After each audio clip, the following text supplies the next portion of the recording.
We're transitioning back into serious journalism or serious commentary and reporting. All right. We are? Okay. Yeah, let's I guess we got to take off our clown masks. All right. So, along with, hiding these day of actions where she doesn't want her critics to show up and, present her with their issues, more cover-ups, more hiding, more cover-ups, more suppression. City lawyers try again to block Mayor Lori Lightfoot deposition in the CPD whistleblower case. So the city's lawyers don't feel that the mayor has an obligation and a responsibility, well, to either be deposed or for her deposition to be presented publicly. This comes to us from the Chicago Sun-Times, which, by the way, they have blocked their paywall, which I think is cool because we can access stories now from them along with Block Club Chicago. Maybe the Tribune will drop their paywall soon also. This comes from Andy Grimm. Isaac Lambert claims he was demoted for refusing to lie about a fellow officer's shooting of an autistic teen. Oh, by the way, you know what does fit with this particular story, Ed? I look at this town, and I don't like what I see anymore.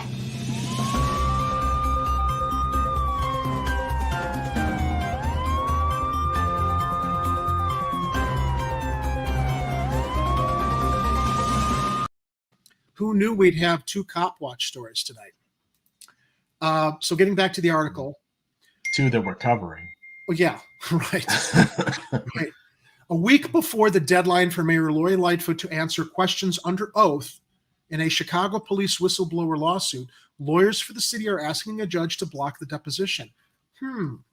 There's an election coming up. You wouldn't want that deposition and the mayor's sworn statements under oath to go public if there was if there was anything that was out of order, would you? What's she hiding, Jerry? Good question.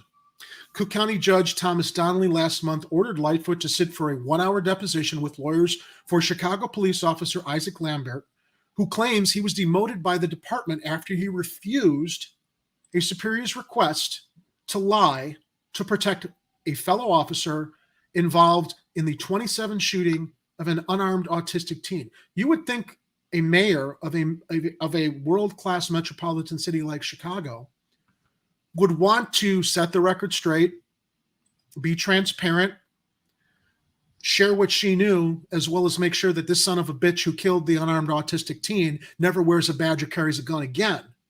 But the city wants to insulate her from that. The deposition was to take place remember, guys, tomorrow morning, 10:30 a.m. at that Fellowship Baptist Church. We want to hear what you think about our mayor's record and her policies and how she runs things. Cook County Judge Thomas Donnelly last month ordered Lightfoot to sit for a 1-hour deposition with lawyers. Oh, I'm sorry. I'm repeating that paragraph. The deposition was set to take place by October 15th, but lawyers for the city have filed a motion asking Donnelly to reverse his order from September. A hearing on the motion is set for October 11th. Lightfoot will not be able to provide information relevant to Lambert's case, city lawyers said in their motion. Quote, this alone should warrant protecting the mayor from an unnecessary oral interrogation. That's what she said. Brought for no articulable reason other than to harass and inconvenience the highest elected official in the third largest city in the nation, the filing states. Those are those are very lofty claims, aren't they? Inconvenience? What's she busy doing? Planning NASCAR races, having fun at... She's all right. That girl's all right with me. Yeah. That's what they're going to be. That's what the deposition is going to interrupt. I mean, yeah, her good times. That's what they're interrupting. In 2016, Lightfoot chaired then Mayor Rahm Emanuel's Police Accountability Task Force. It gets juicier, Ed. A blue ribbon panel set up to investigate the Chicago Police Department soon after the release of video showing CPD officer Jason Van Dyke executing 17-year-old Laquan McDonald, shooting him 16 times. Among the findings in a report issued in 2016 was that a, quote, code of silence existed within the department and was a key factor in the CPD's inability to hold officers accountable for misconduct.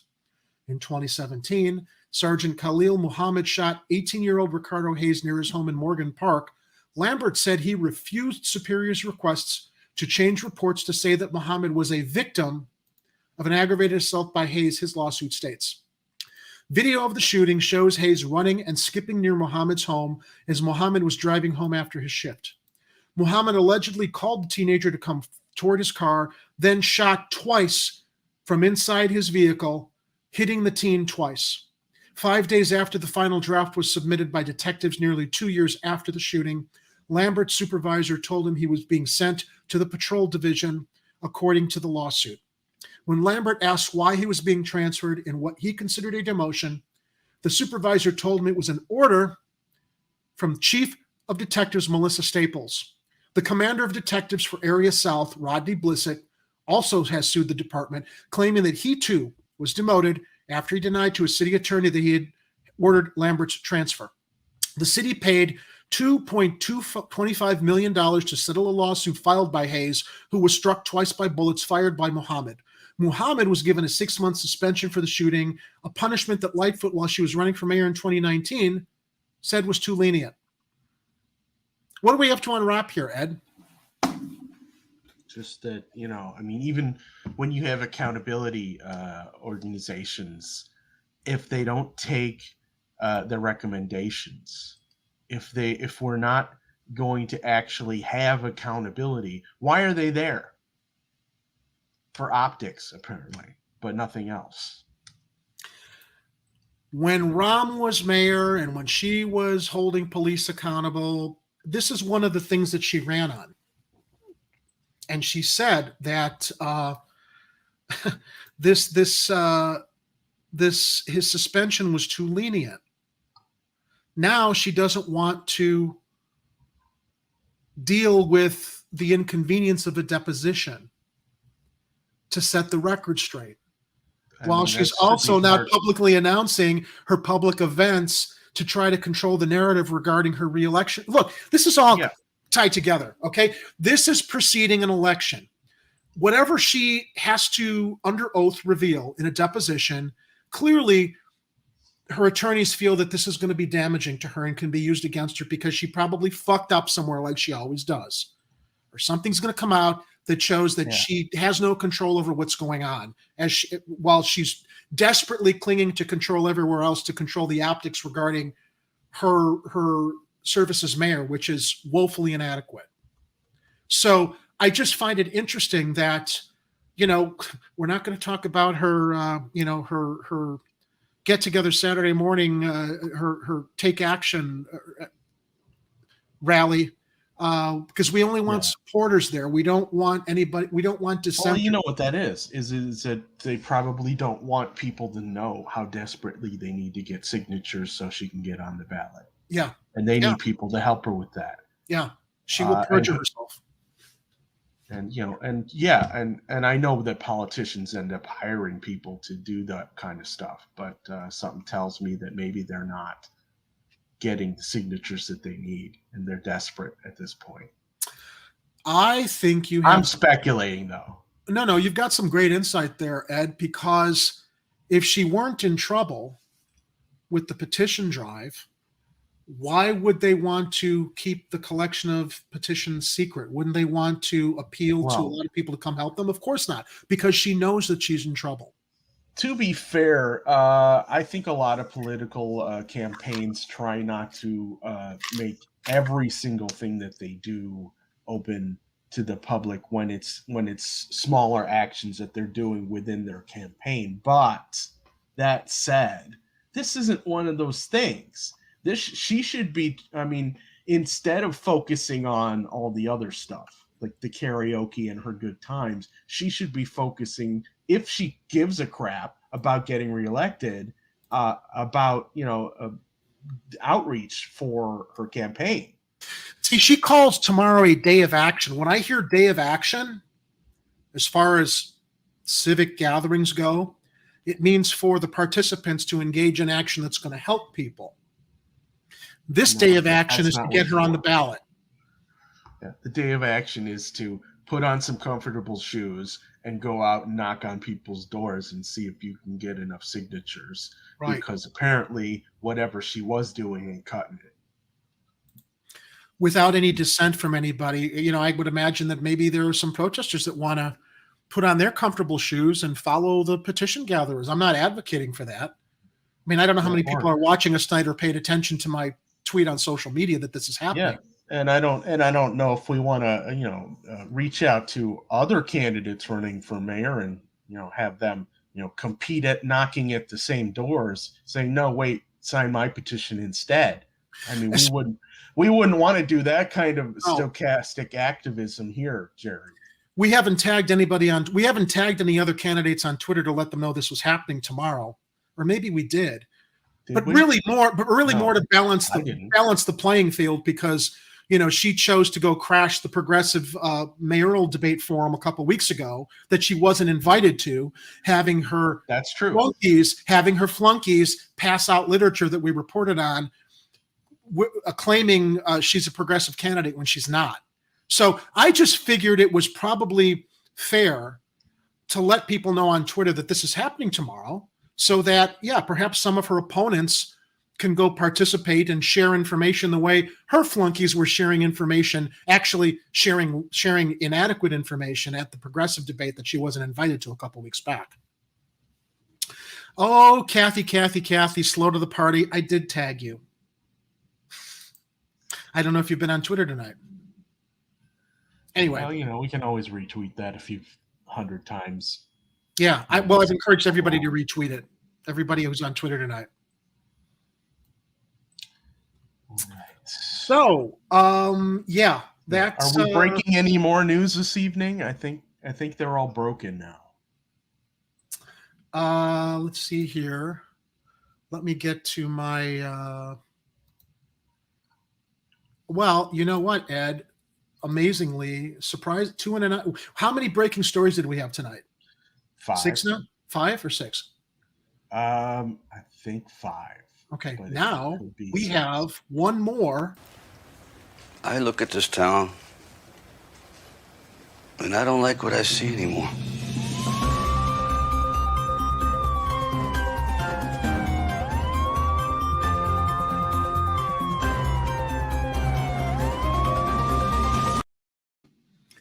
All right. Yay, Sly. Love that movie, Copland. All right, so this comes from WBEZ Chicago, as reported by Chip Mitchell. A Chicago police trainer gets probation for shooting an unarmed teen driver. That one. Officer Ken Bunge, who taught cops when to use force, shot without provocation at 2 19-year-olds who were sitting in their parked car outside of a 7-Eleven, I might mention. Yeah, before you go further into that, Jerry, all you guys who were in his class, you got to take it again. Not with him. Not with him. Thank you. Okay.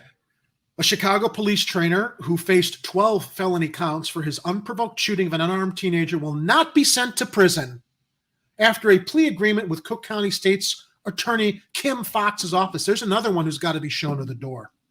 Officer Kevin Bunge, 40, pleaded guilty September 14 to a single count of aggravated discharge of a firearm for the off-duty 2020 shooting on the North Side. Prosecutors dropped the other counts, including attempted murder and aggravated battery, whose minimum sentences carried prison terms, and you know why, because he carries a badge.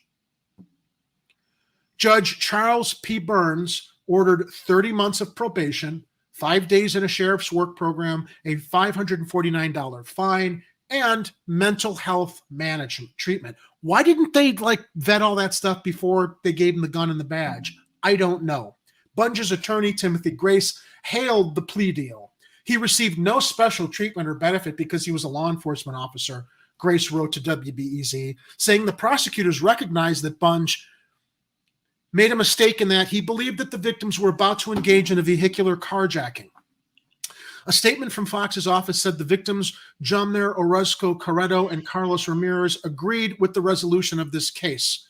We communicated directly with the victims and their civil attorneys to ensure that they were aware of the possible resolution. Another statement from Fox's office said, adding that the felony conviction will lead to Bunge's Illinois decertification as a cop and to revocation of his state firearm owner's identification card until he moves to another state and gets a gig as a cop somewhere else, as they all do. In probably Kenosha. So here's my other issue with this is that you suspect that these two individuals are engaged in a carjacking. Why do you approach the car and start opening fire?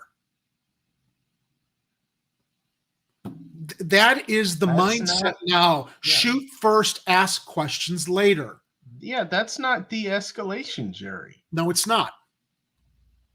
But Bunge's sentence appears unusually light for an offense initially categorized by prosecutors as aggravated battery with a firearm, according to a WBEZ analysis of Cook County criminal case data posted online by Fox's office. Fox's own office. Over the last 5 years, of the 404 defendants who have pled guilty in cases categorized that way, more than 92% have been sentenced to prison. Orozco, Corretto, and Ramirez, both 19 years old during the shooting, wanted to avoid the re-traumatizing experience of testifying at trial. So this asshole got off because these two kids, and they are kids, all right, 18, 19, they're young people. You know what, Ed? When I was 20 years old, I went through a very traumatic experience, and I can tell you, you don't want to keep reliving it when you're that age because you're not mature enough to understand how to handle it. So I think basically based on the fact that these kids didn't want to be put through the ringer again with that, this cop got off easy. Whether they say, oh, well, they took away his FOID card and everything else, he got off easy. All right. Both 19 years old during the shooting wanted to avoid the re-traumatizing experience of testifying at trial, according to their attorney, Brad Thompson. The lack of victim testimony would have been a blow to the prosecution. Still, Thompson said the victims wanted a sentence tougher than the probation. The judge in this case showed this officer a lot of leniency, and that's leniency that other residents of the city who are charged with crimes do not see, Thompson said. And those residents are typically, what do you think, Ed? Black people of color. People of color. Yeah. Orozco Corretto, the teen hit by one of Bunge's shots, wrote a statement presented to the judge at the sentencing. You need to use your power to make Officer Bunge understand that he has to pay for the crime he committed against us, the victim wrote. You need to let him and the public know that police officers are not above the law, that they must answer for the crimes they commit. The evening of December 11th, 2020, Bunge... okay, go ahead. He's not wrong, is all I was going to say. He's absolutely spot on. The evening of December 11th, 2020, Bunge returned from teaching at the police academy and parked outside his home on West Irving Park Road. As cold rain sprinkled down, Orozco, Corretto, and Ramirez pulled up in a red hatchback and parked behind Bunge's white SUV. They said later they had pulled over simply to find directions to a party. Bunge, a former Marine, diagnosed with PTSD, was in the SUV listening to an audiobook about the Battle of Fallujah, according to Grace, who said the officer had been the victim of a recent carjacking. He noticed the vehicle behind him, and the thoughts that were going through his mind were, why is the victim parked so close to me? What are they doing? Grace said at the officer's bond hearing. Bunge, who'd been a CPD officer so we've got an officer who's been serving as a CPD officer with post-traumatic stress disorder for 7 years. That they've never 7 years. I'm sorry, 7 years. He's been serving post-traumatic stress disorder. He's a veteran, clearly untreated or unmanaged. And he heard gunfire and saw someone getting into the hatchback and pointing a gun at him, according to a prosecutor at the bond hearing. Was it gunfire on his audiobook? Surveillance videos from multiple angles posted online by a city agency investigating the shooting show nothing like that. The victims seemed to be in their car throughout the incident. Bunge got out of his SUV and stepped toward the hatchback with his pistol drawn, the footage shows. He shot once, striking Orozco Corretto in the right hand. Orozco Corretto backed the hatchback away, and Bunge shot again. A video shows that round hit a fender of the hatchback, according to police. You know what this is, Ed? This is unmanaged mental health issues for the officer. And we talked about this in a previous show. We were talking about the strain on police officers in Chicago and the fact that there were a limited amount of mental health caseworkers serving the departments across the city of Chicago. So you've got this veteran, and I'm going to be fair here, a veteran who's a police officer for 7 years who's apparently has untreated PTSD, listening to an audiobook about the Battle of Fallujah. Yeah, why would you do that to yourself? Flashbacks while you're listening? Why? I'm speculating. You're listening to that. You have PTSD. You get triggered by what you see behind you, already in a paranoid state of mind with your PTSD, and this is what manifests. Orozco Corretto backed the hatchback away, and Bunge shot again. A video shows that round hit a fender of the hatchback. Orozco Corretto and Ramirez quickly called 911. They say the officers who responded, what do you think they did, Ed? Arrested him, of course.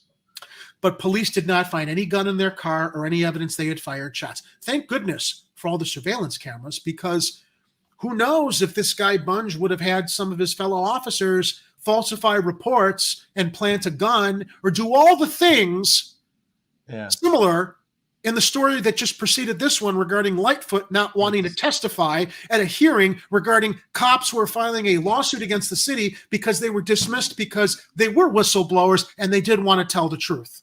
Yeah, and I'm of the default opinion that more surveillance is typically bad, but if it's going to protect us from bad actors, then I guess there's a use for it sometimes. It's sad that this has to be one of those sometimes. So Corona Ursa in the live chat thought it was the officer shooting a teen parked outside a McDonald's story. I was trying to keep I shared that in Slack. Ed, can you find that? Because that did not happen in Chicago. Oh, but as I read this story, I was thinking exactly the same thing, Corona Ursa, and I can't juggle and pull that clip up.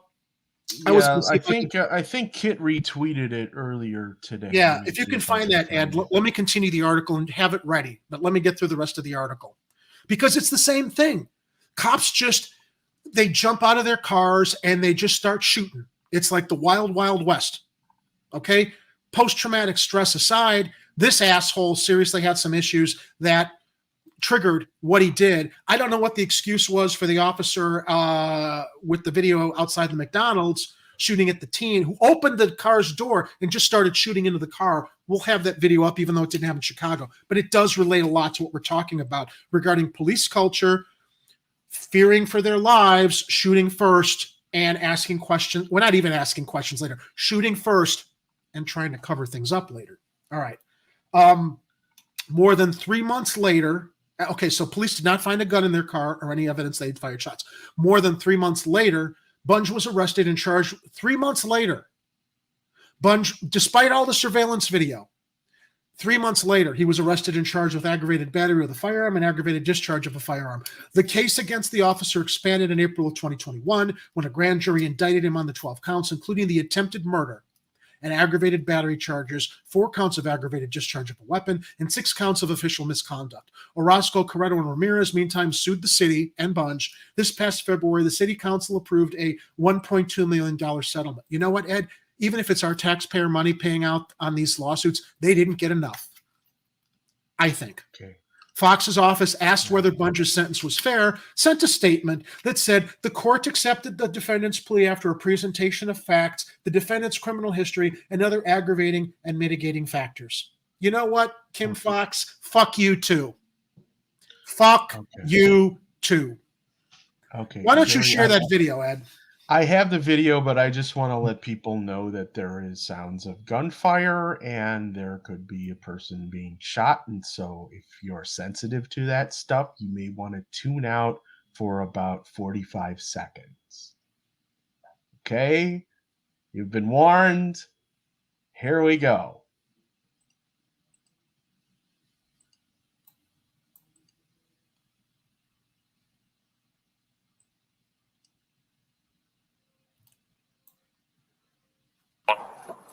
Get out of the car.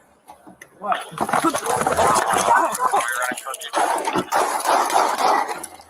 Shots fired! Shots fired! Shots fired!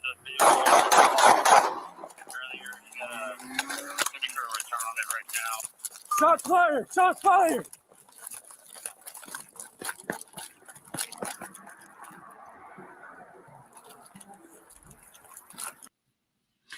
Where's constipational conservative in the live chat to defend the police? Yeah. So he's calling on his radio shots fired. He's the one who fired the shots. Do you know that the kid was arrested later for fleeing the scene, Ed? Yeah. And there are people it's speculating he was not parked. He had his brake light on. He didn't decide to flee this. And who wouldn't flee a scene if someone opens your door that you don't know with a gun pointed in your face?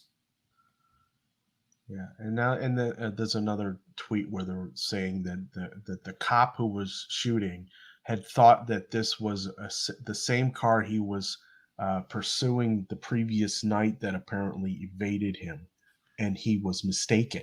It was not the same car. And you know what? Even if it was, yeah, he shouldn't have been shooting like there's that. a whole set of rules of engagement that you go through. Yeah. What's the first, Ed? Call for backup. Do you backup. if you want it to be a cowboy? If let's take his defense seriously. Yeah. I'm a cop. This car looks like another car I saw the night before. First of all, I would imagine I would have the license plate from the night before to see if it's a match. Number one. Okay. Yeah. Let's say you didn't have it, but it looks like the same car. Okay. It's parked. Mm-hmm. Someone's inside eating a hamburger. Before I even got to the window to see he was eating a hamburger, I would have called for backup. I'm not a police officer. I would have This is common sense, Jerry. right? I would have stayed neutral. I wouldn't have alerted whoever was in the car to my presence. I would have called for backup. I would have had two cars come from the opposite direction in front of the perceived perp, turn the lights on, get out of the car, approach the car, ask whoever's in the car to get out. This asshole goes up to the window, opens the door with a gun in the driver's face, and immediately starts shooting. Yeah, there's no defense for that. Really. Of course not.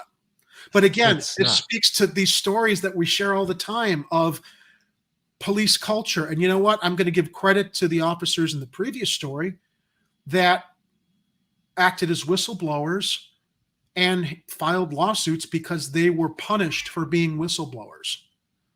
This is why cops don't become whistleblowers, because they get punished. They get demoted. They get reassigned. And that's what protects and covers up for all of these bad cops that we're always screaming about every night, every broadcast.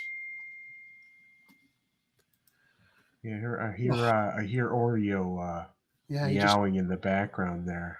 I think he's upset about the story too.